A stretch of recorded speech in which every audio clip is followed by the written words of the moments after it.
Je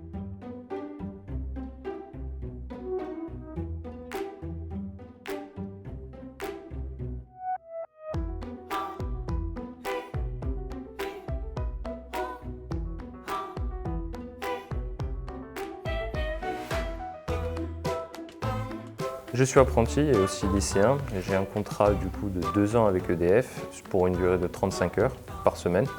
Et mes missions au sein d'EDF, je suis exploitant à la centrale thermique du Vaz d'Ajaccio. C'est d'effectuer en fait des rondes journalières qui me permettent en fait d'assurer l'intégrité et la sécurité de la centrale. Je fais mon apprentissage au sein de Solvertus, entreprise dans le BTP, qui est axée sur l'énergie renouvelable liée à mon BTS. Du coup, on voit des panneaux solaires pour la production d'eau chaude, pour la climatisation. À côté de ça, on fait aussi de la plomberie générale et de l'arrosage. C'est un contrat d'une durée de 2 ans, un 35 heures. Donc, le parcours d'apprenti qu'on effectue un mois en entreprise et un mois du coup au lycée, qui nous permet en fait de découvrir d'un côté notre entreprise et de bien nous intégrer aux équipes, et d'un autre de continuer de suivre un enseignement du coup, général et professionnel. Pour ce BTS, j'ai choisi de le faire en apprentissage pour mettre directement la théorie en pratique. Donc au cours de cet apprentissage, on est quand même accompagné par des tuteurs qui en fait sont là pour nous former et nous donner leur savoir tout simplement.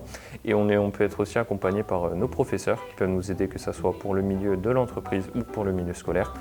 L'apprentissage demande une grande organisation, une grande détermination. On confie des missions avec des responsabilités plutôt importantes au niveau de notre entreprise et aussi au niveau scolaire où on attend des résultats et pouvoir tout simplement obtenir nos diplômes.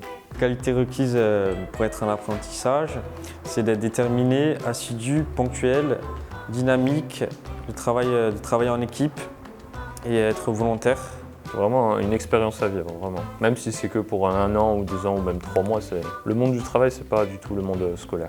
Et du coup, on n'est même plus considéré comme des lycéens, on est considéré comme des salariés.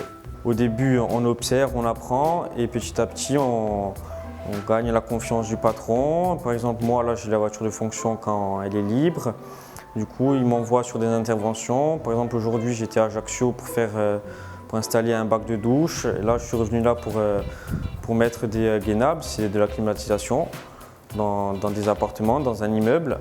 Pas de regret, non, carrément pas, c'est trop bien. On devient tout simplement des adultes, on rentre dans la vie active. Le projet, c'est d'intégrer l'entreprise à la fin du BTS, passer des habitations pour mettre en valeur encore plus mon BTS et d'aller plus loin, le plus loin possible dans ce domaine-là.